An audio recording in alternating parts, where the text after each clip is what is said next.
પૂરના 9 દિવસે કોંગ્રેસ પ્રદેશ પ્રમુખે બનાસકાંઠાની લીધી મુલાકાત। પૂર આવ્યાના 9 દિવસ થયા બાદ ગુજરાત કોંગ્રેસના પ્રમુખ અમિત ચાવડાને બનાસકાંઠા યાદ આવ્યું છે। બનાસકાંઠાના પૂર પ્રકોપના 9 દિવસ બાદ કોંગ્રેસ પ્રદેશ પ્રમુખ અમિત ચાવડાએ પૂરગ્રસ્ત વિસ્તારની મુલાકાત લીધી। સુઈગામના ભરડવા, મોરીખા સહિતના ગામોની મુલાકાત લીધી। સાંસદ ગેનીબેન ઠાકોર, પૂર્વ ધારાસભ્ય ગુલાબસિંહ રાજપૂત સહિતના કોંગ્રેસના આગેવાનો પણ તેની સાથે જોડાયા અને પૂરગ્રસ્ત વિસ્તારોમાં અસરગ્રસ્તોને પડતી હાલાકી અને મુશ્કેલીનો પણ તાગ મેળવ્યો। અનેક વિસ્તારોમાં હજુ પણ જળબંબાકારની સ્થિતિ જોઈ પીડિતો સાથે સંવાદ કર્યો હતો। ઉત્તર ભારતમાં વરસાદથી આણંદમાં કેળાની ખેતી કરતા ખેડૂતો પાયમાલ।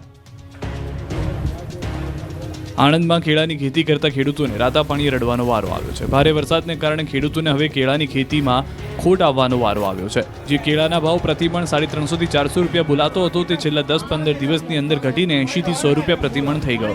કેમ કે આણંદ જિલ્લામાં ભારે વરસાદ ઉપરાંત યુપી, દિલ્હી, પંજાબમાં પણ ભારે વરસાદ પડ્યો, જેના કારણે વાહન વ્યવહારને અસર થતા બહારના કેળાના વેપારી માલ લેવા આવતા નથી। માટે આણંદમાં સંદેસર, કાવીઠા, ઢુંડાકુવા, સિંહોલ ગામમાં જે ખેડૂતો કેળાની ખેતી કરે છે તેમનો પાક પડ્યો રહ્યો છે। હવે તૈયાર પાક બગડવાની અણીએ આવ્યો છે। આ સિઝનમાં હવે ખેડૂતોને બધો ખર્ચ માથે પડશે તેવી સ્થિતિ પેદા થઈ છે। બીજી તરફ માલનો ભરાવો થતા કેળાનો ભાવ તળિયે બેસી ગયો। ખેડૂતોને મોટું આર્થિક નુકસાન સહન કરવાનો વારો આવ્યો છે। બીજી તરફ ગૃહિણીને રડાવતી કસ્તુરીના ભાવ હોલસેલ માર્કેટમાં ચોકલેટ કરતાં પણ ઓછા।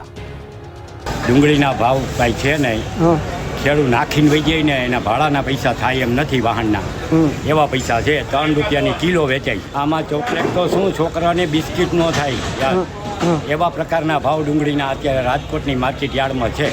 એટલે ખેડૂતને લૂંટવા સિવાય કોઈ વસ્તુ છે જ નહીં। ખેડૂતોને ઓછા ભાવ મળે ત્યારે રાતા પાણીએ રોવાનો વારો આવે। ડુંગળીના ભાવ અત્યારે 50 થી 300 રૂપિયા સુધીનો છે।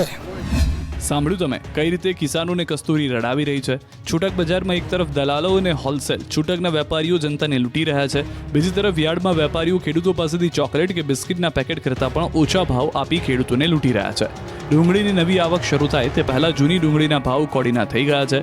રાજકોટ યાર્ડમાં આસપાસના ગામડાઓમાંથી મોટી સંખ્યામાં ડુંગળી લઈને ખેડૂતો આવી રહ્યા છે, પરંતુ ખેડૂતોને પોતાની મહામૂલી ડુંગળીના કિલોના 3 રૂપિયાથી લઈને 15 રૂપિયા સુધી જ ભાવ મળતા રોષ ફેલાયો છે।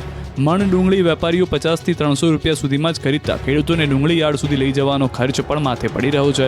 ડુંગળી વાવેતરથી લઈને યાર્ડ સુધી લાવવાનો ખર્ચ પણ નીકળી નથી રહ્યો, જેથી હવે કિસાનોને ડુંગળીને ફેંકી દેવા મજબૂર બન્યા છે। મન કેકામને ડુંગળી વેચી રહ્યા છે। કેટલાક ખેડૂતો તો કહી રહ્યા છે કે આટલા પૈસામાં તો બાળકનું બિસ્કિટ પણ ન આવે, એટલામાં પાક વેચવો પડે છે। તો અધિકારીઓનું કહેવું છે કે માંગ ઓછી અને પુરવઠો વધુ હોવાથી ભાવ ઘટ્યા છે। જો સ્થિતિ આવી જ રહી તો દિવાળી આસપાસ પણ ભાવમાં વધુ ઘટાડો થાય તેવી શક્યતા છે, પરંતુ છૂટક બજારમાં આજ ડુંગળી ભાવ ખાવા લાગે છે।